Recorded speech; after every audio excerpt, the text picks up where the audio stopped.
इनकलाबी के साथ मैं हूं शाहिद नज़ीर चौधरी। दोस्तों, आज के वीलॉग में अदाकारा नादरा, जो कि पाकिस्तान की बड़ी सुपरस्टार एक्ट्रेस थी, पंजाबी फिल्मों की वो जान थी, शान थी, और उनका दबदबा और उनका नाम जो था वो बहुत दूर तक फैल चुका था। और नादरा बेगम के हवाले से बहुत सारी कहानियां मंसूब भी हुई। ये गाना जो अभी आपने वीडियो शुरू होने से पहले नादरा का अदाकार सुल्तान रही साहब के साथ देखा है, ये फिल्म जग्गे दा पुत्र का ऐसा वो गाना है जो अपने दौर से लेकर अब तक बड़ा मारूफ रहा है, वायरल रहा है। लेकिन इस एक गाने के पीछे नादरा बेगम की एक बड़ी अलमनाक कहानी भी पोशीदा है, जो कहानी बाहर नहीं आ सकी और इसको बड़े तरीके से हल किया गया था। इस कहानी के बारे में मुझे खास तौर पर अदाकार यूसुफ खान साहब ने भी बताया था, जो मैं आज आपकी वीडियो में आपको बताने लगा हूं कि उस दौर में, यानी ये 89 के दौर की बात है या 88 के दौर की बात है, उस दौर में अदाकारा नादरा की 2 फिल्में ज़ेर तकमील थीं और दोनों ही अपने दौर की बड़ी कामयाब फिल्में कही जाती हैं। ख़ासतौर पर सुल्तान रही साहब की ये साथ जो फिल्म थी जग्गे दा पुत्र जो थी, ये तो बहुत कामयाब हुई थी, लेकिन दूसरी फिल्म जो थी वो यूसुफ खान साहब के साथ थी, वो बहुत ज़्यादा सुपरहिट तो साबित नहीं हुई थी। उस फिल्म का नाम था जुल्म दा सूरज। ये फिल्म जो थी ये अदाकार यूसुफ खान साहब के साथ नादरा बेगम की जो बनाई जा रही थी। अब इत्तेफाक कैसा था कि नादरा बेगम के जो ताल्लुकात थे,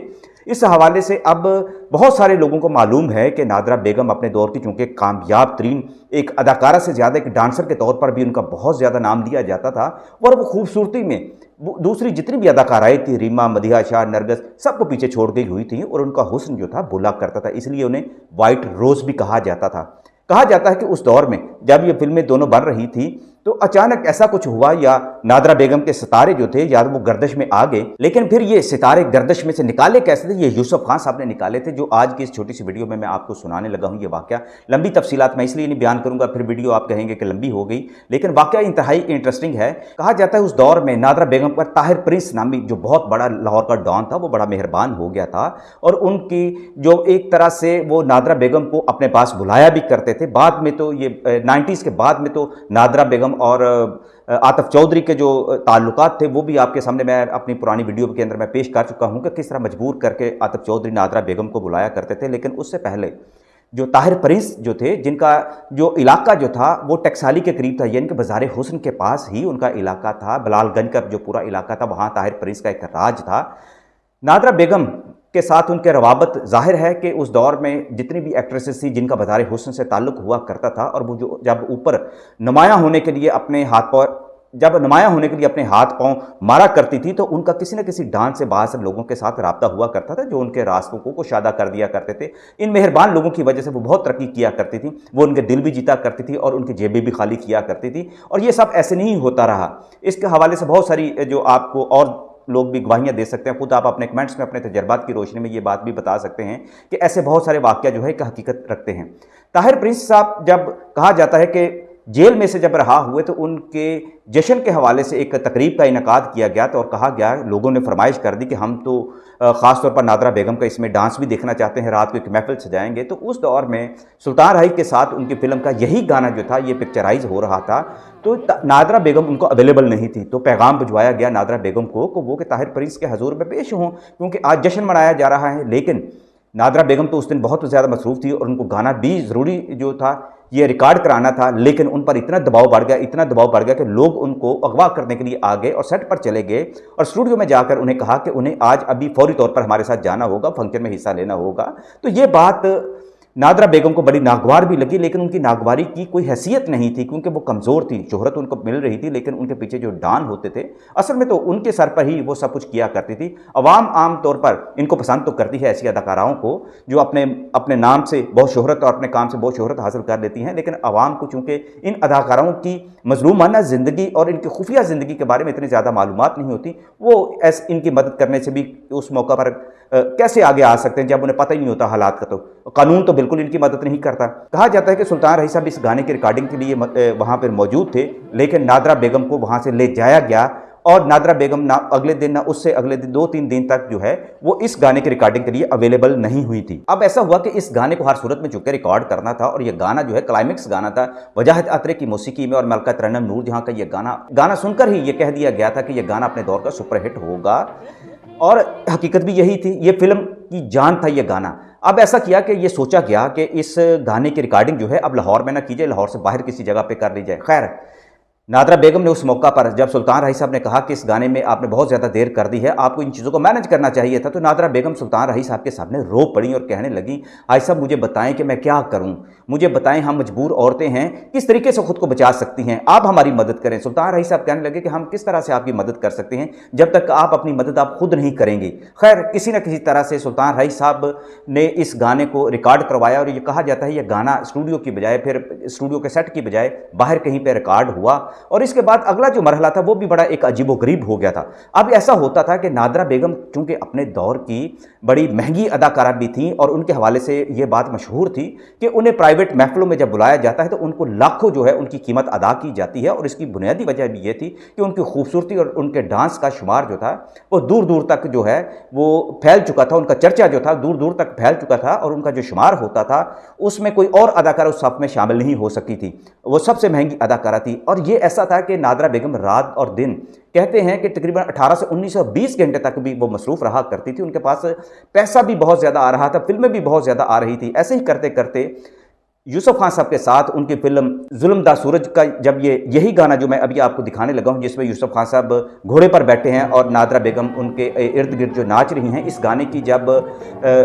शूटिंग का टाइम आया तो फिर वही एक मौका था कि उनको बुलावा आ गया। बुलावा इस दफ़ा बड़ा सख्त था। यूसुफ खान साहब के साथ जब ये शूटिंग हो रही थी, ये लाहौर से बाहर किसी बाग के अंदर इस गाने को फिल्माया जाना था। वहाँ गाड़ियाँ लेकर डॉन उनके पहुँच गए और ताहिर प्रिंस के लोग वहाँ पहुँच गए और उन्होंने कहा कि ताहिर प्रिंस खुद आए हैं तुम्हें लेने के लिए नादरा बेगम, तो चलो हमारे साथ, हमने एक बहुत बड़े अपने दोस्त के डेरे पर जाकर आप एक महफिल सजानी है और आपको साथ लेके जाना है। हुआ इत्तेफाक ऐसा था कि उस दिन ताहिर प्रिंस जो है वो किसी और अपने दोस्त के डेरे पर जा रहे थे जो उनके बहुत बड़ा उस दौर में बड़ा मशहूर डाकू भी था और कातिल भी था और उसका नाम बहुत बहुत दूर तक उसके चर्चे थे। ताहिर प्रिंस का वो दोस्त था और उसके साथ वो जाना चाह रहे थे। उन्हें मालूम हुआ कि नादरा बेगम का फलां बाग के अंदर जो है वो डांस हो रहा है, गाना रिकॉर्ड हो रहा है, तो उस दौरान उनके दिल में यह ख्याल आ गया कि क्यों नादरा बेगम को भी साथ ले लिया जाए। और ये अक्सर ऐसा हुआ करता था, कोई प्लानिंग के बगैर भी ऐसे हुआ करता था, क्योंकि सारी बात सिर्फ ताकत और पैसे की थी और खौफ की होती थी। नादरा बेगम के पास जब ताहिर प्रिंस के लोग गए तो इत्तेफाक ऐसा था कि उस वक्त सिर्फ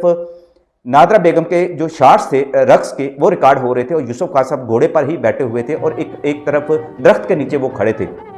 उन्होंने जब देखा कि कुछ लोग आके इसको तंग कर रहे हैं और देखा कि नादरा बेगम बहुत बदहवास हो चुकी हैं, कैमरामैन भी पीछे हट गए हैं और वो अकेले उसके साथ बंदूकों की नोक पर को बात कर रहे हैं, तो यूसुफ खान साहब चूँकि खुद एक अथरे जवान थे और हमेशा से एक गैरतमंद जो एक पठान की सूरत में और उनकी रगों के अंदर जो खून था वो गर्म हो जाता था बढ़ापे के बावजूद भी, तो वो उनको महसूस हो गया कि क्या होने वाला है। वो फौरी तौर पर उसी घोड़े के बाद उन लोगों के पास गए, तो चूंकि वो जितने बदमाश थे ताहिर प्रिंस के थे या जिसके भी वो थे, लेकिन यूसुफ खान साहब को तो वो सभी जानते थे। ऐसा नहीं होता था कि कोई भी बदमाश या डॉन जो होता था वो फिल्में नहीं देखा करता था। यूसुफ खान साहब को तो खैर वो अच्छी तरह पहचान गए। यूसुफ खान साहब ने पूछा कि क्या मसला है, तुम लोग हमारे यूनिट का हिस्सा नहीं हो, क्यों नादरा को तंग कर रहे हो? तो नादरा बेगम उस वक्त ज़ारकुतार रो रही थी। यूसुफ खान साहब को गुस्सा चढ़ गया। उन्होंने जो उनके साथी थे जो उस वक्त नादरा बेगम को उठाने के लिए आए थे या ले जाने के लिए आए थे, वो कहने लगे कि ताहिर प्रिंस साहब आए हैं और वो कहते हैं कि नादरा को हमने साथ लेकर जाना है। यूसुफ खान साहब कहने लगे कि ताहिर प्रिंस किधर है? उन्होंने कहा कि वो दूसरी तरफ हैं, गार्डन के बाहर हैं, तो उधर खड़े हैं। तो यूसुफ खान साहब अपने घोड़े पर ही वो कहने लगे चलो मैं उनसे खुद बात करता हूँ। कहा जाता है ये यूसुफ खान साहब ने खुद मुझे बात बताई कि कहते हैं कि मैं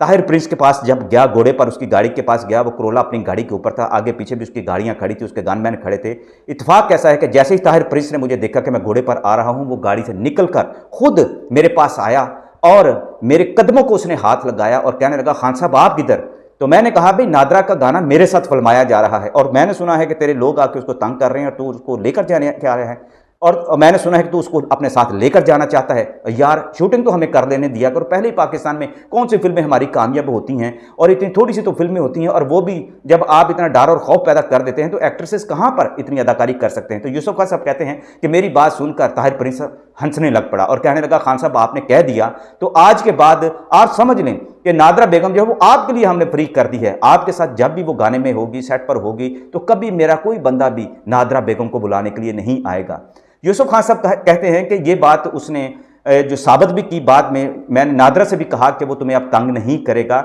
लेकिन इसकी गारंटी कोई नहीं है, क्योंकि ये बात सिर्फ तुम पे मुनहसर है कि तुम अपने आप को कितनी साबित कदम रखती हो और खुद को कितना बचा कर रखती हो। यूसुफ खान साहब कहा करते थे कि मैं अक्सर ऐसी एक्ट्रेसेस जिनका बाज़ार हुस्न से भी ताल्लुक था लेकिन बड़ी शोहरत हासिल कर चुकी थी और हमारी फिल्मों की अब वो ज़रूरत बन चुकी थी और वाकई वो बहुत अच्छी एक्ट्रेसेस भी हुआ करती थी फ़न में, तो मैं उन्हें कहा करता था कि अपना जो धंधा है, अपना जो काम है, उसका टाइम को मुकर्रर करो और उसको टकसाली तक रखो, स्टूडियोज तक ना लेकर आया करो, क्योंकि जब तुम यहाँ तक लेकर आती हो तो यहाँ पर जितने भी प्रोड्यूसर हैं या डायरेक्टर हैं, इन सब का, जितने लोग भी हैं फनकार, इनका टाइम भी ज़ाया होता है, इन पर खौफ भी तारी होता है और कल्चर भी तबाह होता है। और हकीकत यही है, इस कल्चर का जो बदमाशी कल्चर था, जो माफियाज का कल्चर था, जब बहुत सारी अदाकाराएँ अपने साथ लेकर सेटों पर लेकर जाया करती थी तो उनको चाहने वाले भी पीछे आया करते थे। और ऐसा एक नहीं, अदाकार सुधीर से लेकर अदाकार मजर शाह से लेकर बहुत सारे ऐसे मशहूर जितने भी अदाकार गुजरे हैं, उनके अदवार से लेकर पाकिस्तानी फिल्मों के सेटों पर ऐसे बहुत सारे अनहोने वाक़यात भी होते रहे हैं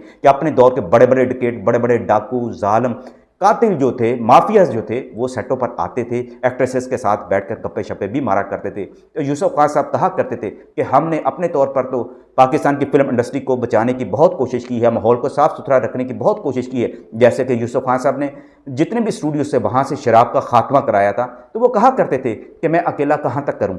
कुछ इन एक्ट्रेसेस को भी सोचना चाहिए। लेकिन बहुत सारी सुलझी हुई एक्ट्रेसेस ऐसी थी जो खुद ऐसे कामों से गुरेज किया करती थी और कहा करती थी कि अपने प्राइवेट कामों को यहाँ सेट पर, अपने प्रोफेशनल कामों के दरमियान आकर यहाँ हायल नहीं होना चाहिए। नादरा बेगम ने बाद में बहुत तरक्की की और कहा जाता है कि उनकी जो मौत हुई थी वो भी एक कत्ल की सूरत में हुई थी और इसके पीछे भी कोई ना कोई ऐसी अनहोनी, एक ऐसी कहानी थी जो मैं फिर कभी आपको अगली किसी वीडियो में सुनाऊंगा।